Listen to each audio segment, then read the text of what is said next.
nazis a Hungría iban a mandar a toda mi familia a las cámaras de gas. Él explicó a mi papá lo que estaban haciendo, cosa que no era conocido en Europa, solamente los que vivían eso lo sabían. Entonces comenzaron por hacer que Mantello llegara a un puesto dentro del consulado, y a su hijo y a su hermano y a su esposa se les entregó también un pasaporte salvadoreño. Como me dice el hijo de Mantello, durante 10 años fui salvadoreño porque tenían el pasaporte de El Salvador, pero claro, entregarle pasaportes a toda la familia y amigos era muy difícil porque los nazis lo primero que veían eran los pasaportes, y había muchísimos pasaportes falsificados, y era hasta ponerlos en peligro darles un pasaporte, sobre todo que no parecían salvadoreños, ¿verdad?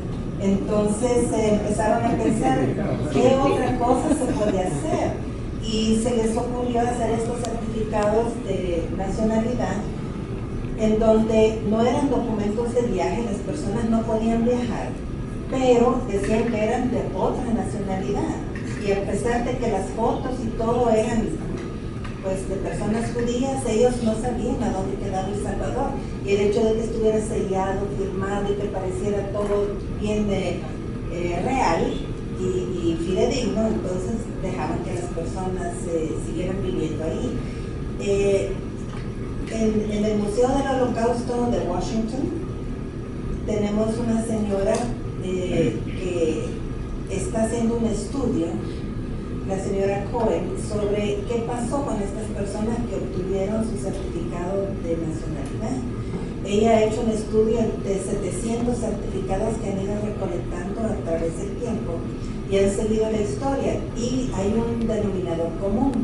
Todas estas personas fueron salvadas de ir a las cámaras de gas. En el peor de los casos, las pusieron en centros para extranjeros, que también eran centros donde los extranjeros estaban detenidos, pero en ningún momento se les mataba, se les trataba más o menos bien. Ahí habían extranjeros de todas las nacionalidades, incluso los de El Salvador, que eran estas personas judías. Y ella me contaba a mí que realmente habían historias impresionantes, porque habían casos en que tenían que, como era un certificado por familia, si el caso de una de las personas que tenía que salir, pues no sé si a comprar víveres o medicinas o lo que sea, y la esposa que se quedaba con los hijos en la casa. Entonces él le dijo a la esposa, quédate tú con el certificado, yo me voy sin él, y nunca lo volvió a ver. Y así, o sea, el certificado sí era un documento que les daba vida, les dejaba vivir ahí mismo, pero sin la presión y sin el horror de tener que ir a terminar las cámaras de gas. Ella va a publicar este estudio este año, así que voy a decirle a Ricardo que estemos pendientes para que se tenga, porque es bien interesante, son 700 casos. Yo no supe nada de mi papá, de lo que había hecho, hasta que León Uris vino aquí a El Salvador. ¿Se acuerdan ustedes? Tal vez en el 74 hubo un concurso en Miss Universo aquí en El Salvador, sí. Y vino León Uris como juez. O sea, León Uris era autor de Éxodo, el libro internacionalmente conocido, y en su libro habla sobre un diplomático latinoamericano que salvó judíos. Él no sabía el nombre de mi papá, ni tampoco el lugar al momento de escribir el libro. Cuando vino acá, le preguntó al decano si conocía él a una persona que había salvado judíos y esto y lo otro, y por aquellas cosas de la vida, y que El Salvador es pequeñito, su decano era sobrino de mi papá. Entonces le dice, sí, yo sé quién es, y así los puso en contacto, y vino León Uris y le dejó un libro firmado, y hubo una conferencia de prensa, y así fue como se supo la historia aquí en El Salvador. Aquí no se sabía. Yo le pregunté, bueno, y después de eso, el embajador de El Salvador, aquí el embajador de Israel en El Salvador, el señor Decker, se sintió curioso y le pidió una cita a mi papá para hacer una entrevista. Llegó con la prensa, llegó con la televisión, y entonces le hicieron la entrevista a mi papá, y es la única constancia escrita que existe sobre lo que sucedió, o sea, dicho en palabras de mi padre. Y cuando se fueron todos, yo como no lo sabía tampoco la historia, le pregunté a mi papá, ¿y por qué nunca la contaste? Y me dijo, porque cualquiera hubiera hecho lo mismo. Y así pasó en el olvido por cuántos años más, eso fue en el 74, y a mi papá le dieron la medalla y el diploma de justo de las naciones en el 2010. Pero aquella historia surgía y se volvió a olvidar, surgía y se volvió a olvidar, hasta que en el año 2000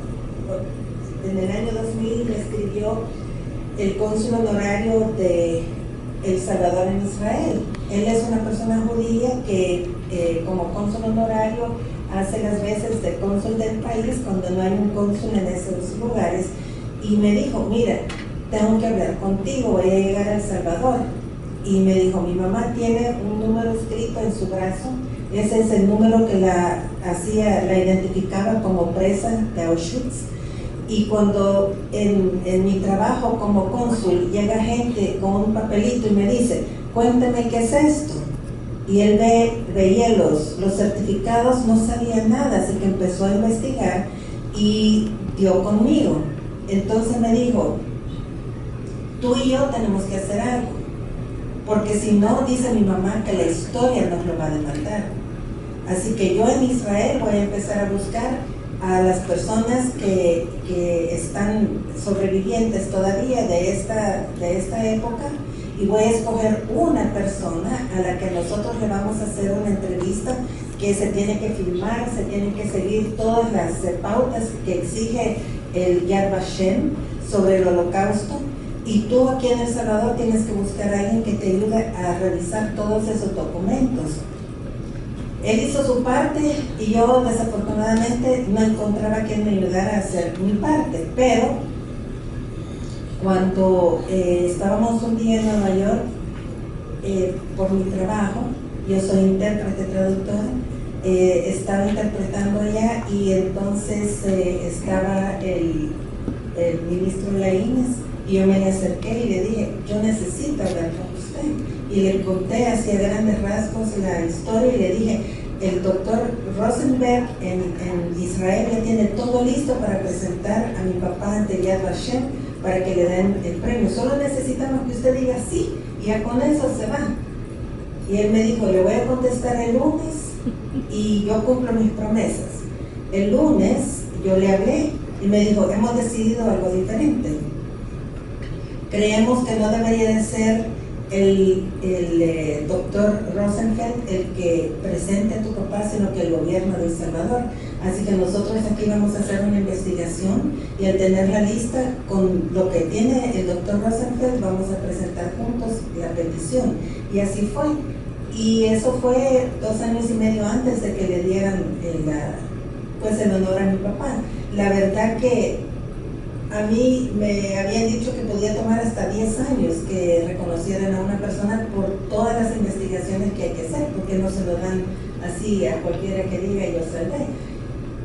Pero Ricardo Morán y su grupo de investigadores hicieron un trabajo tan increíblemente bueno, y hicieron un libro que publicaron y lo llevaron a Israel, que realmente no había dónde perderse con todos los documentos que encontraron ellos, buscando en miles de cajas que estaban regadas por todos lados.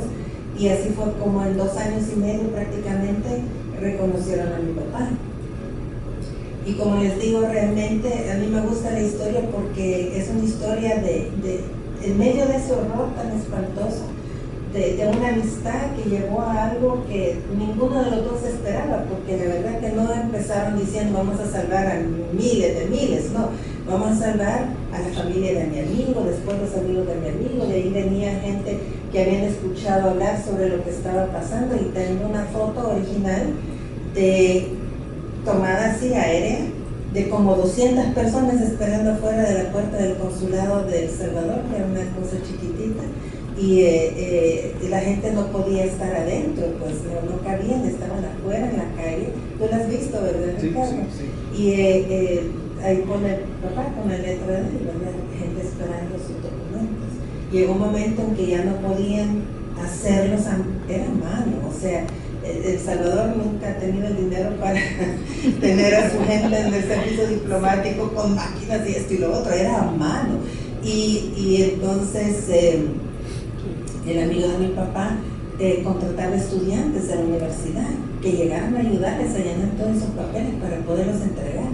Y también no solamente ahí, sino que se mandaban por el resto de Europa. Tal vez Ricardo les contó que habían couriers humanos que llevaban los documentos de una ciudad a otra ciudad a otra ciudad, porque ya tenían las listas, porque había gente que ayudaba. Eso no es un trabajo de dos personas, había, como les dije yo, mucha gente que se unió. Entonces llegó un momento en que la capacidad de ellos ya sobrepasaba la capacidad de ellos. Entonces pidieron ayuda a la Cruz Roja de Suiza.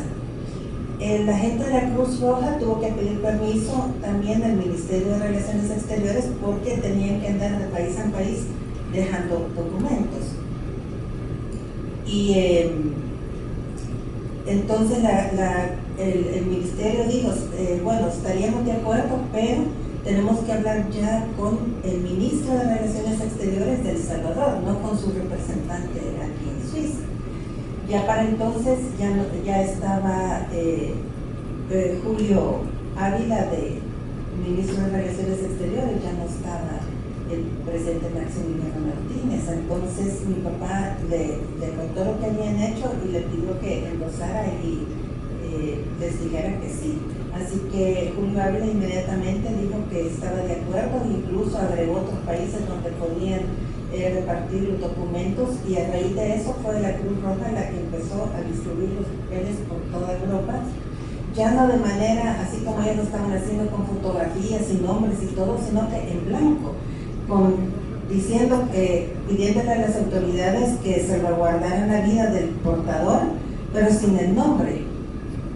Y aparte la gente ponía sus fotos y sus nombres y todo. Entonces esos papeles la Cruz Roja los podía meter hasta en los trenes que iban para las cámaras de gas, y la gente salía con su papelito y ya quedaba libre, o debajo de las puertas en loquetos donde se escondían.